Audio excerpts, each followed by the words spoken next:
하나님은 온 우주를 창조하신 분이십니다. 우리 눈에 보이는 세계뿐만 아니라 우리 눈에 보이지 않는 이 영적인 세계도 창조하신 분이시죠. 우주와 그 가운데 존재하는 만물, 먼지 입자 하나까지도 우리 하나님이 창조하신 것이다, 이렇게 말할 수 있습니다. 따라서 우주와 가운데 만물을 창조하신 분이 이 만물의 이 만유의 주인이 되시죠. 태초에 성부 하나님이 성자를 통해서 성령 하나님 안에서 만유를 창조하셨기 때문입니다. 이 우주를 창조하신 성부, 그리고 성자, 그리고 성령, 이 삼위일체 하나님께서 그가 창조하신 우주와 그 가운데 만물을 당신의 형상을 따라 창조된 인간에게 위임을 해 주셨어요. 우리가 시편 8편에서 볼 수 있는 것처럼 하나님이 인간을 창조하시되 특별하게 창조하셨습니다. 당신의 형상을 따라 창조하셨어요. 그리고 그가 창조한 모든 것들을 인간은 손에게 다 위임하시는 그런 모습을 봅니다. 이 하나님 형상을 따라 창조되었기 때문에 이 우주를 창조하시고 그 가운데 만물을 두시는 그 하나님의 마음을 이렇게 똑바로 알고 그 하나님께 자기의 삶을 이렇게 조율하고, 그리고 그 하나님의 뜻을 좇아서 당신의 뜻을 이 만물 가운데 드러낼 수 있는 존재였기 때문입니다. 그런 측면에서 사람은 하나님 창조하신 피조물들 가운데 참 독특하고 귀하다 하는 사실을 꼭 기억하셔야 돼요. 우리는 다 귀한 사람들입니다. 유대인이든 헬라인이든 또 자유한 사람이든 그렇지 않든 남자든 여자든 모두가 다 존귀한 하나님의 사람들이다 하는 이 생각을 마음속에 늘 간직하고 좀 당당하게 우리가 살 필요가 있어요. 그런데 흥미롭게도 하나님께서 당신의 형상을 따라 사람을 창조하실 때 그 남자와 여자로 창조를 하셨습니다. 남자와 여자로 창조를 하셨어요. 그리고는 생육하고 번성하라, 이렇게 축복을 하셨습니다. 하나님 명령을 따라서 살게 되면 당신의 형상을 따라 창조된 사람들이 지구에 편만해지겠죠.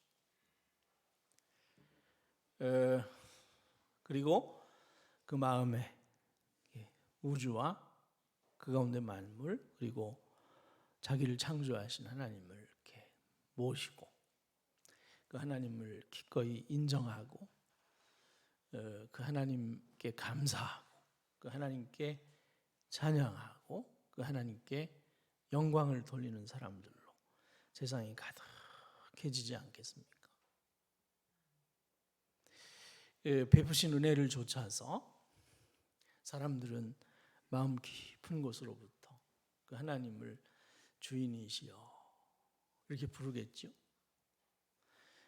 주님이시여 이렇게 부를 것입니다. 이렇게 왕이시여 이렇게 부르시겠죠. 자기를 향해서 주님이시여 왕이시여 이렇게 부르는 당신의 형상을 따라 지음받은 그 사랑스러운 자기 백성들을 이렇게 보시면서 하나님은 자기를 왕이라 칭하는 사람에게 왕노릇 하실 것입니다. 자기를 주인이라 인정하는 사람들 한가운데서 주님으로 활동하시겠죠. 평강과 또 부와 영광과 존귀가 사람들 사이에서 충만해질 것입니다. 애통하는 것이나 곡하는 것이나 눈물이나 아픔이나 사망이 있지 않은 그런 왕의 통치가 이루어지겠죠. 이런 나라를 뭐라고 부르면 좋을까요? 왕의 나라, 주인의 나라, 누구의 나라가 될까요? 하나님의 나라. 이것이 하나님이 세상을 창조하실 때 원래 품었던 하나님의 비전이었습니다. 하나님 친히 왕이 되시고 당신의 형상을 따라 지음받은 사람들이 당신이 창조한 세계에 충만하게 편만하게 거하는, 그래서 하나님과 그가 기르시는 백성들이 함께 살아가는 세상, 그것을 뭐라고 부르냐면 하나님의 나라라 이렇게 부르는 것이죠. 그래서 이 하나님의 나라라고 하는 것은 하나님이 세상을 창조하실 때 그때 마침내 드러난 나라라 이렇게 말할 수 있습니다. 그런데 어떤 일이 발생했습니까? 하나님을 왕으로 부르기를 거절하는 일이 일어나죠. 하나님을 이렇게 주님으로 모시기를 거절하는 일이 발생해요.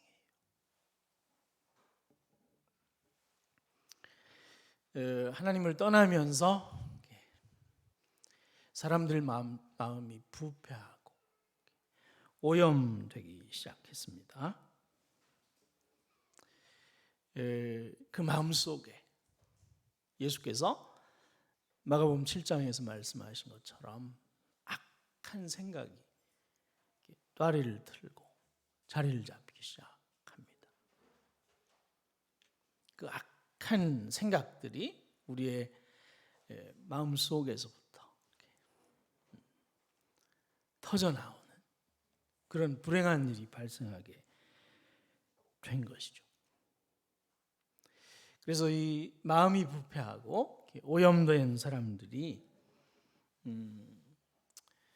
지독하게 자기는 사랑하면서 그 마음 속에 하나님을 이렇게 모시지 않는, 하나님을 이렇게 인정하지 않는, 또 그 하나님께 감사치도 않는, 그 하나님께 영광을 돌리지도 않는 그런 마음이 되어버린 거예요. 오히려 그 하나님의 영광을 썩어질 금수와 버러지 형상으로 바꾸고 하나님을 욕되게 하는 그런 사람들로 바뀌어버린 거예요. 그래서 사람들이 생육하고 번성하는 방식으로 세상에 출생을 하게 되는데 그 출생하게 된 모든 사람들의 마음에 이 악한 생각이 자리 잡고 있는 거예요. 그래서 하나님을 마음속에 모시기를 싫어해요. 그 하나님을 인정하지도 않습니다. 그 하나님께 감사치도 아니하고 그 하나님을 영화롭게도 하지 아니하고 오히려 그 마음이 썩어져 부패해서 하나님의 형상을 이렇게 금수와 버러지 형상으로 바꾸는 그런 마음을 가진 사람들로 하나님 창조하시는 창조 세계가 가득 채워진 거예요. 하나님은 당신이 창조한 우주 한가운데서 당신의 형상을 따라 지음받은 그 사람들로부터 당신이 행하신 그 일로 인하여 주님이시여 왕이시여 인정을 받고 실제로 시진핑 같지 않고 기시다 같지 않고 푸틴 같지 않은 그런 참된 왕으로서 왕노릇 하시길 희망하셨는데 그 일이 성취될 수 없는 상황이 되어버린 거예요. 오히려 죄와 악이 관영하는 자기 욕심을 따라 살아가는 자기를 정말 사랑하는 그런 사람들로 세상이 채워지는 그런 비극적인 상황이 된 것입니다. 여러분도 여러분 참 사랑하죠. 언제 확인할 수 있습니까? 교회 단체 사진 찍었을 때 확인할 수 있어요. 교회 단체 사진을 이렇게 찍었는데 단체 사진이 공유되면 맨 처음에 누구 얼굴부터 봅니까? 담임 목사님 얼굴부터 보십니까? 원로 목사님 얼굴부터 보세요. 사람은 말이 거의 본능적으로 누구 얼굴을 찾아요? 지 얼굴을 찾아요. 그렇죠? 자기 얼굴을 찾고 자기 사진이 이렇게 좀 잘 나왔으면 주변 사진 뭐 별로 신경 쓰지 않아요. 그냥 잘 나온 거예요. 사람은 본능적으로 자기를 사랑해.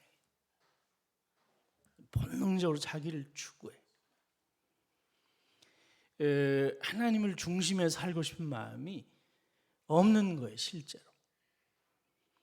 그리고 실제 삶 속에서 누가 자기 편을 들어줬으면 하냐면 하나님조차도 자기 편을 좀 들어줬으면 좋겠다. 응?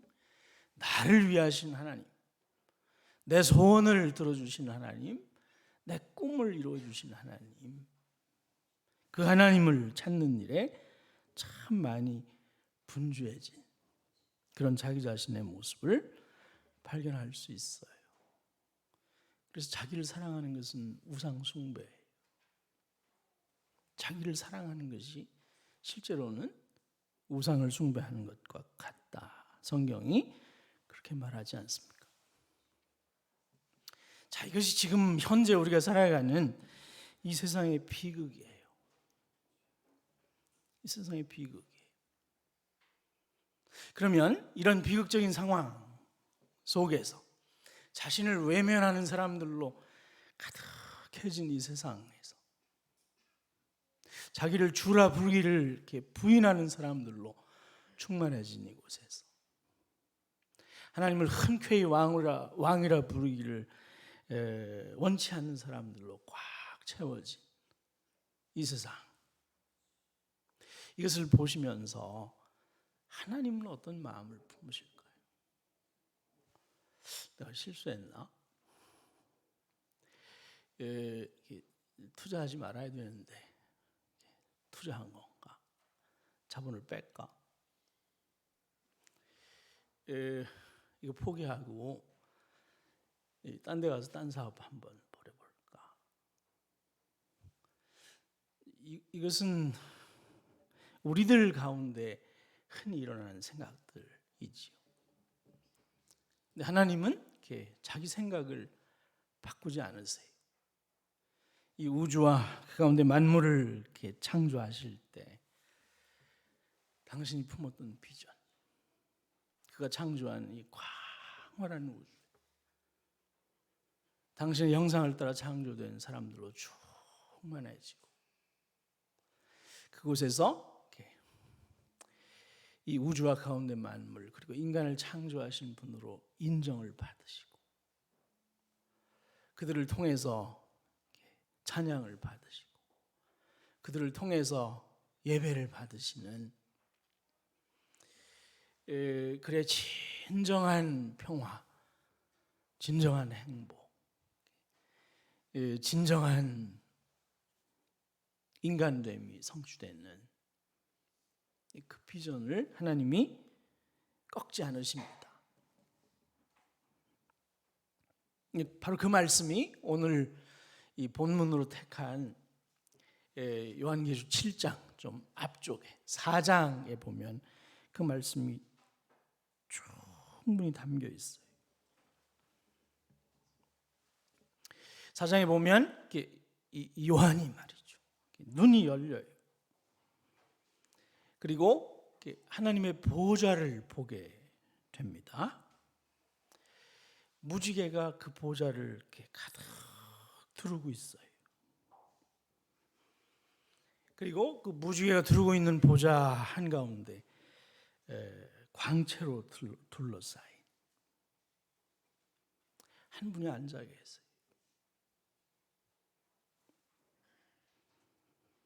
그리고 24장로들이 흰 옷을 입고 그 보좌에 앉으신 그분을 향해서 면류관을 벗어서 이렇게 던지면서 그분을 이렇게 예배하고 그분의 이름을 높입니다.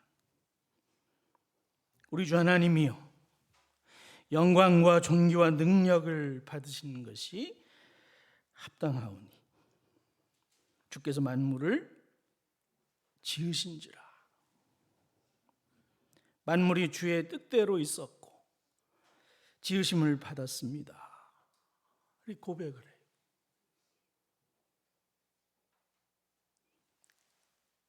마음에 하나님 두기를 싫어하는 사람들로 가득 채워진 그 세계를 하나님께서 포기하신 것이 아니라 그럼에도 불구하고 당신의 보좌를 그가 창조한 세계에서 옮기지 않으시는 거예요. 그리고 그 영광의 보좌에 앉아 계시면서 여전히 그가 창조하신 세계와 그 인간을 다스리고 통치하시는 그 모습을 이렇게 보여주고 있어요. 뿐만 아니라 4장 8절에 보게 되면 하나님께 창조하신 창조물들, 만물들, 산과 들과 강과 바다와 호수와 하늘에 살고 있는 모든 피조물들,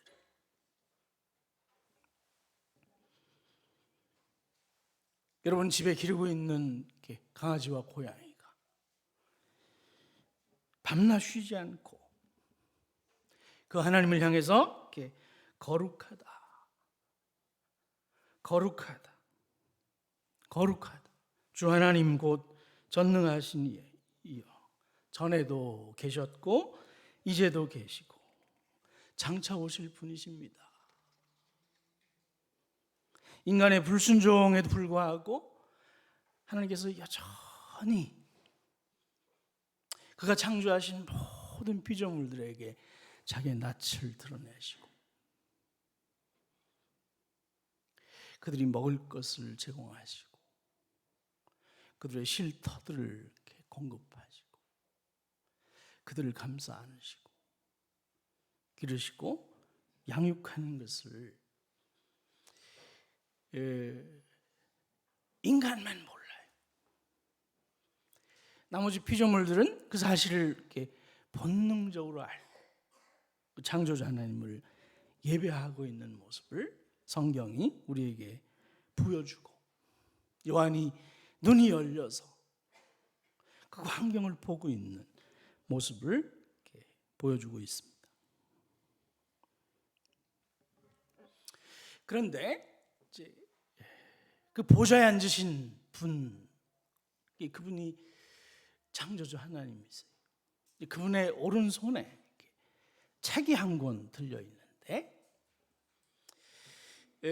요한이 보니까 그 보좌에 앉으신 분의 오른손에 책이 한 권 들려 있는데 그 책을 아무도 열 수가 없는 거예요. 천사들도 열 수 없고 보좌 주변에 있으면서 면류관을 벗어 던지며 하나님께 찬양하는 24장로들도 열 수 없는 책이 한 권 들려있는 거예요. 요한이 그 안타까운 상황을 보고 눈물을 흘려요. 그때 등장하시는 한 분이 계신데, 그분이 바로 일찍이 죽임을 당하시고 그 죽음으로 말미암아 각 족속과 각 방언과 각 백성과 각 나라 가운데서 사람들을 이렇게 자기 피로 사서 구속하셔서 속량하셔서 하나님께 바치신 분이 등장해요. 그분이 어린 양이신 예수 그리스도이십니다.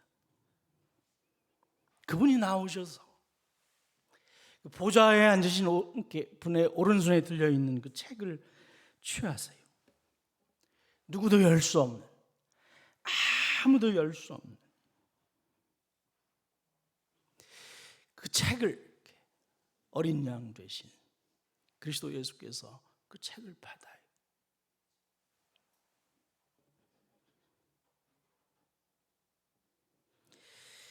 5장 12절에 보면 바로 그분을 향해서 능력과 부와 지혜와 힘과 존귀와 영광과 찬송을 받으시기에 합당하신 분이십니다 하는 찬양이 돌려지는 모습을 보게 됩니다.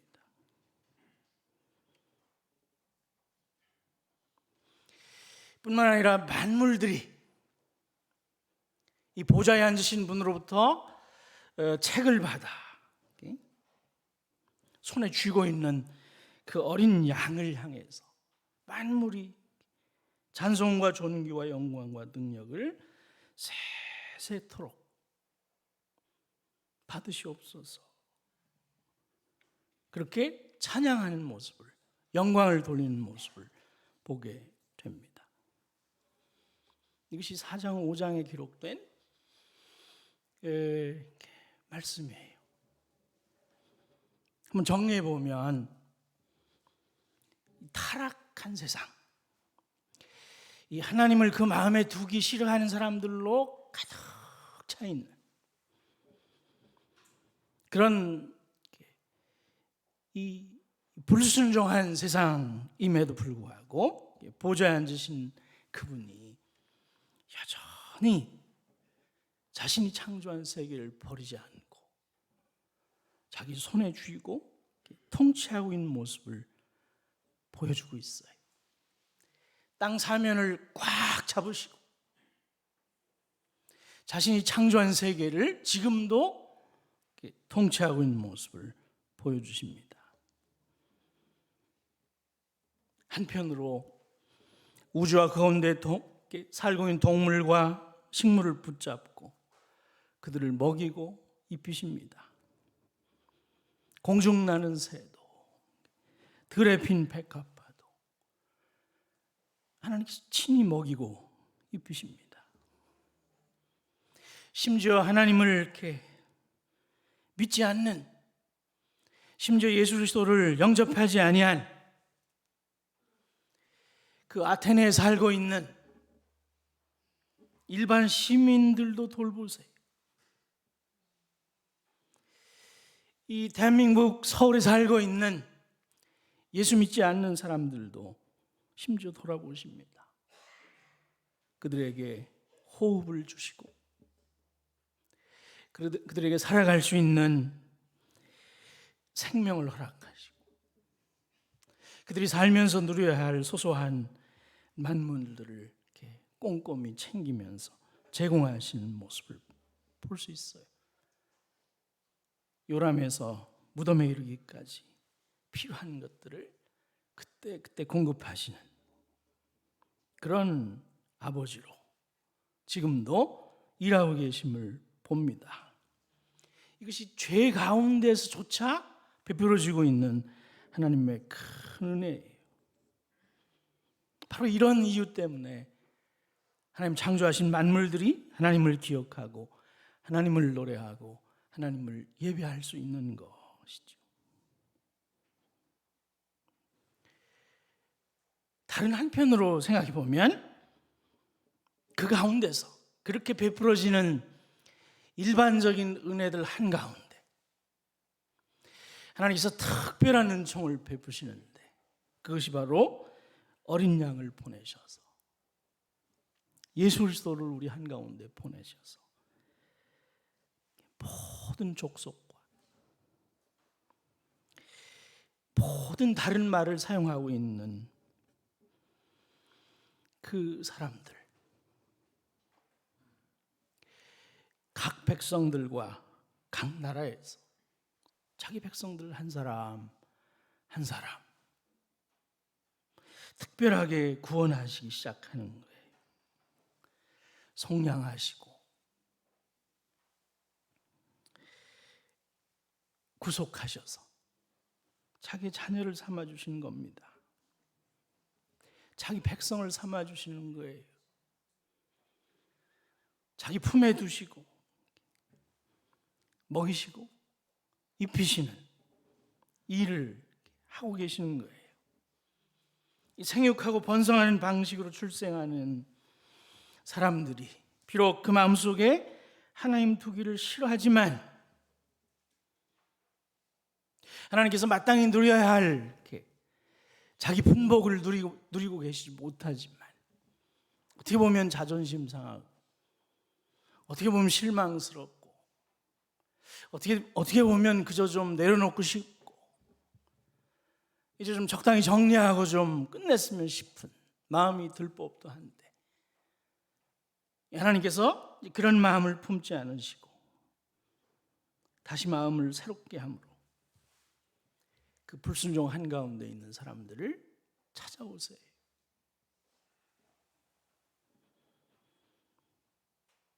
그 한 사람 한 사람을 이름을 부르시면서 그의 죄와 그의 허물과 그의 불법을 용서해 주십니다.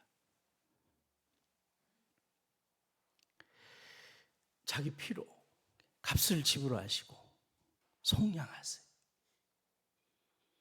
친히 우리 가운데 계시면서 하나님의 말씀을 온전히 지키시고 하나님 백성으로 살아야 할 삶을 성실하게 잘 살아내심으로 얻으신 그 의로움과 그 생명을 우리의 선물로 주세요.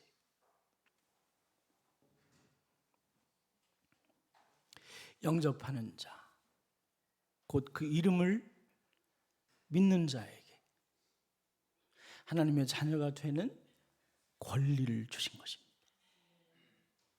하나님의 자녀가 되는 권리를 우리에게 선물로 주셨어요. 그래서 우리를 이렇게 자기 나라 삼으시고 자기 백성 삼으시는, 그래서 우리 눈에서 눈물을 씻겨주시고 다시 애통하는 것이나 곡하는 것이나 사망이 지배하지 않는 그 세계로 우리를 초대해 들이신 것입니다. 그래서 하나님 원래 꿈꾸었던 그 하나님의 나라를 죄에도 불구하고 만들어가고 계신 것입니다. 그렇게 만들어진 하나님의 소출, 그렇게 만들어진 하나님의 성과, 그것이 바로 교회인 것이죠. 죽임을 당하신 어린 양이 능력과 부와 지혜와 힘과 권세와 영광과 찬송을 받으시기에 합당하도다. 이렇게 매주일 고백하는 사람들, 그들이 누구일까요? 지금 여기서 예배하고 있는 저와 여러분들입니다.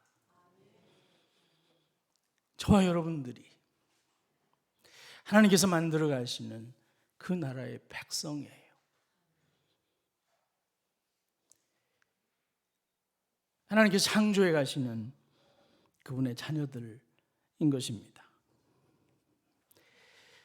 요한계시록 2장에서 등장하는 에베소에 있는 교회, 서머나에 있는 교회, 버가모에 있는 교회, 드와디라에 있는 교회, 사대에 있는 교회, 빌라델피아에 있는 교회, 라오디게아에 있는 교회,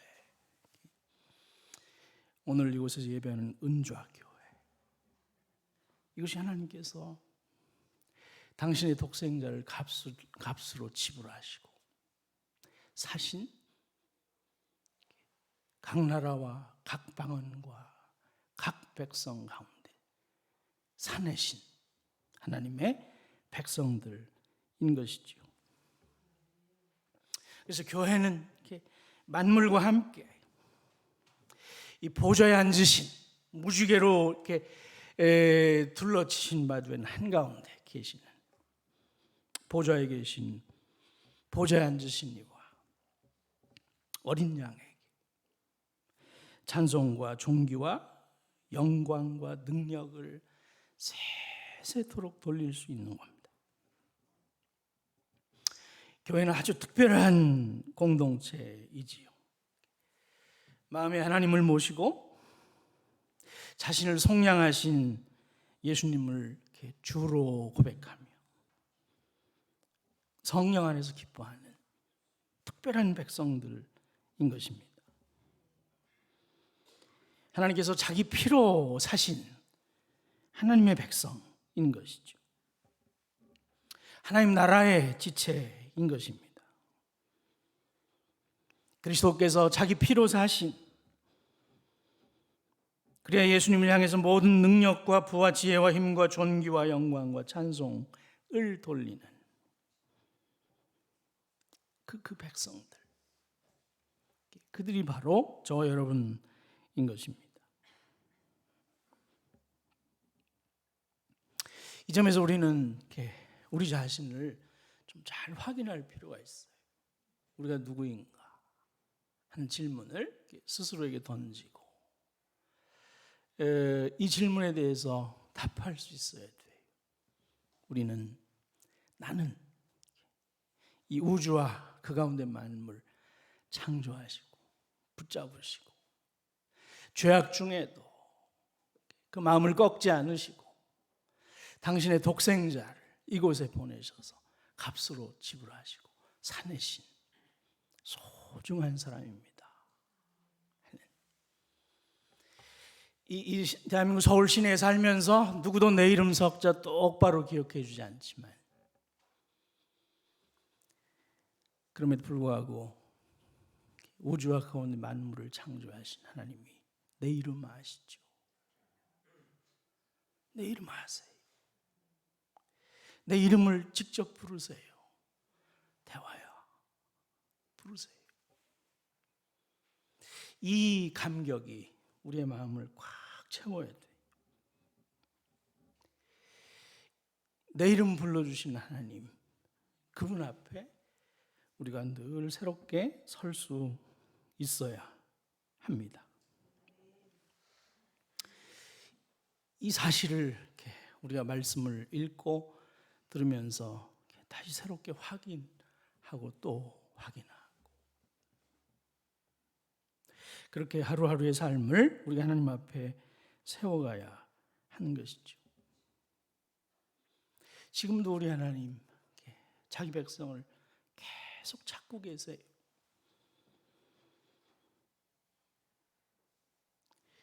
보좌에 앉으신 하나님께서 그리고 죽임당한 어린 양 되신 그리스도 예수께서 지금도 자기 백성을 찾고 또 찾으십니다. 한국에서도 찾으시고 필리핀에서 찾으시고 캄보디아에서 찾으시고 인도네시아에서도 찾으시고 체코에서 찾으시고 브라질에서 찾아요. 찾고 또 찾고 계십니다. 각 족속과 각 방언과 각 나라와 각 백성 가운데서 지금도 계속해서 이 일을 하고 계시는 것이죠.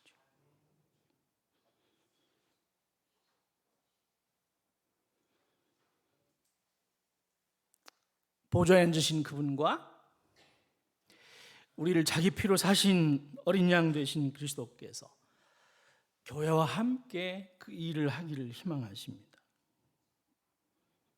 교회는 우리를 구원하신 그 하나님을 기억하고 그를 예배하는 공동체일 뿐만 아니라 새롭게 예배할 사람들을 찾고 또 찾아야 하는 공동체입니다. 바로 그 일을 하는 도중에 누군가는 그 일을 하면서 죽임을 당하고 누군가는 살아서 그 일을 하고 있는 것이죠.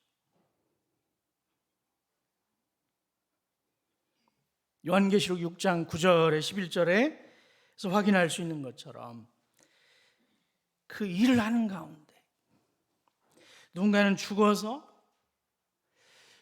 영으로 이미 보좌 앞에 가 있습니다. 그리고 그곳에서 조차 이 땅에서 복음을 증거하며 고난 가운데 있는 사람들의 모습을 바라보면서 그곳에서 기도해요. 그곳에서 하나님께 신원해요. 하나님이시여, 우주와 가운데 만물 통치하시는 분이시오. 인간 가운데 자기 백성을 찾으시는 주님이시오.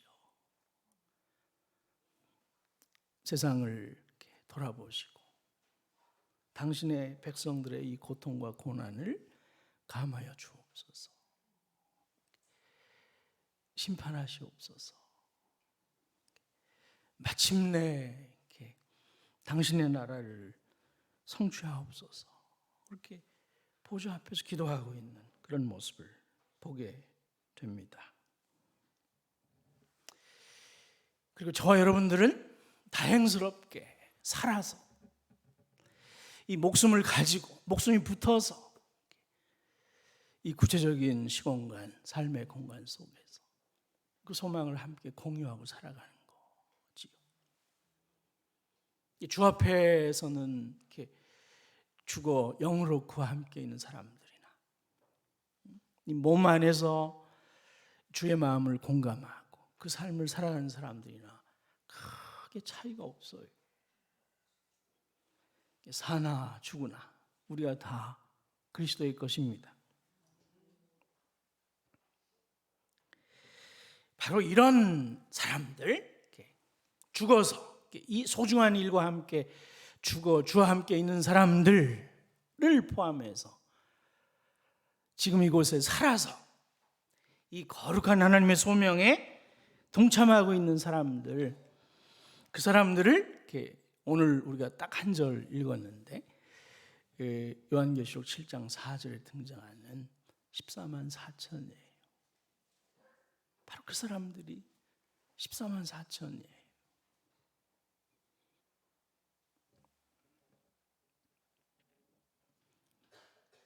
이들이 누구냐면 오늘 읽지 않았지만 7장 9절에서부터 14절에 걸쳐 있는 각 족속과 각 백성과 각 방언에서 구속되어서 흰옷을 입고 있는,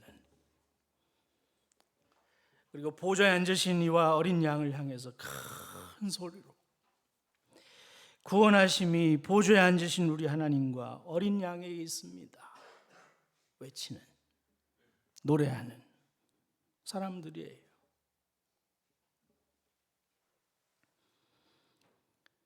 흰 옷을 입고 있는 사람들이지요. 어린 양의 피로 그 옷을 깨끗이 씻어 의롭게 된 사람들입니다. 큰 환난으로부터 주의 말씀을 조차 살아가는 일로 인해서 고통당하는 그 삶의 자리로부터 어떤 미혹에도 불구하고, 어떤 협박에도 불구하고, 어떤 박해에도 불구하고, 어떤 위기에도 불구하고 그 마음 깊은 곳에 예수님을 모시고 그분을 주라 고백하며 예수님을 위해 살고 있는 존귀한 사람들입니다. 살아있으나 죽어있으나 별 상관없이 하나님 앞에서 살아가고 있는 사람들이에요. 이제 흥미로운 것은 이게 이제 우리가 살아가고 있는 세상 한가운데서 일어나고 있는 현상이에요. 우리가 살고 있는 이 세계 속에 제가 지금까지 설명한 이 일이 계속해서 일어나고 있어요. 근데 어느 날 우리 주님이 다시 오실 것입니다. 이 세상은 그 주님이 다시 오시는 날을 향해서 한 걸음 한 걸음 앞으로 나아가요. 그때 그 보좌에 앉으신 이에게 책을 건네받은 그 어린 양, 우리를 속량하신 그분이 그 책을 펼쳐요. 그 책을 펼쳐. 그 책을 펼치실 때 어떤 일이 발생하냐면 심판이 일어나요. 심판. 인을 떼시는 심판이 발생해요. 오늘 7장에 보게 되면 첫 번째 인을 떼시고 두 번째 인을 떼시고 세 번째 인을 떼시고 네 번째 인을 떼시고 다섯 번째 인을 떼시고 여섯 번째 인을 떼십니다. 세상의 혼란과 재난과 전쟁과 가난과 지축이 흔들리는 큰 변화 앞에 직면해요. 온 우주를 붙드시고 기르시고 양육하신 그 하나님께서 마침내 자기 때가 되셔서 세상을 심판하실 때 그 심판의 의지가 아주 분명하게 드러나는 그 상황 한가운데 그 위기 상황 한가운데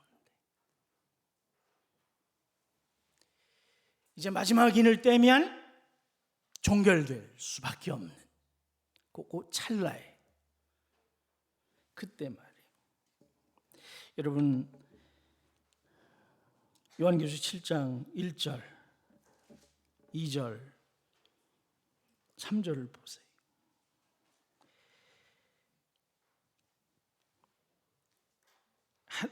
네 천사가 땅 네 모퉁이에 선 것을 보니 땅의 사방의 바람을 붙잡아 바람으로 하여금 땅에나 바다에나 각종 나무에 불지 못하게 파죽지세처럼 심판이 쫙 몰아쳐 들어오고 있는 그 한가운데 찰나에 땅에 네 귀퉁이를 손에 쥐고 있는 천사가 천사에게 명하기를 순간 고요와 정적 안으로 쫙 빨려 들어가요.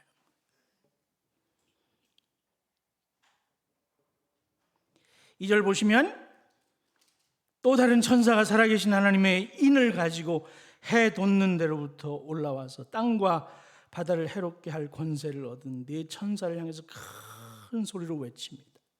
심판이 진행되는 와중에 심판을 행하고 있는 천사들을 향해서 중지하고 외치는 거예요.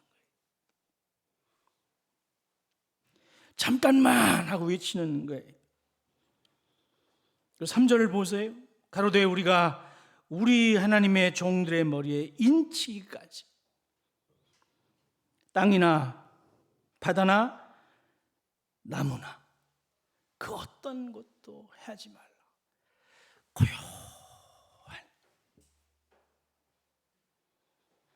그 상태, 심판이 막 진행되고 있는 와중에 일시중지가 쫙, 그리고 그 고요한 중에 하나님께서 누구를 바라보고 계실까요? 14만 4천.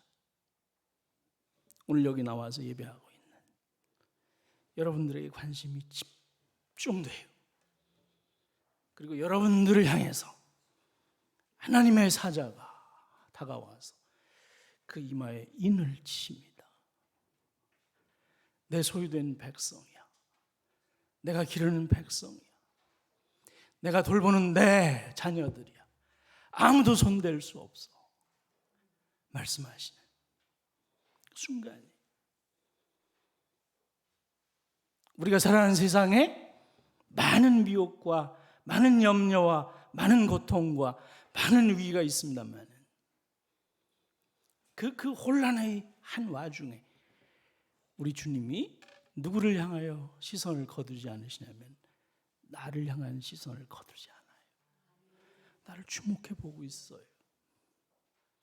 나를 바라보고 계십니다. 내 이름을 부르고 있어요.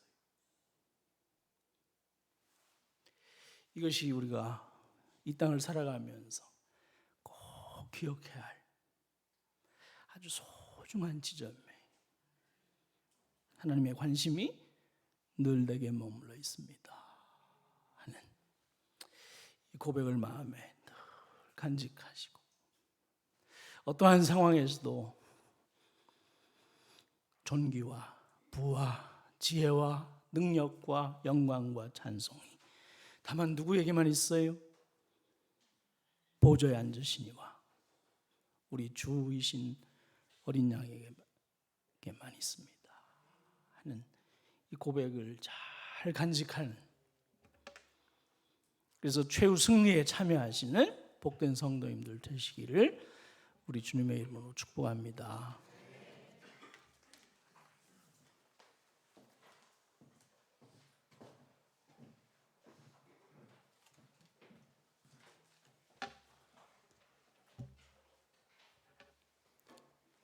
우리 찬송가 486장 들으시면서 준비하시는 헌금을 하나님 앞에 드리도록 하겠습니다. 486장입니다. 이 세상에 근신된 일이 많고 불러드리겠습니다.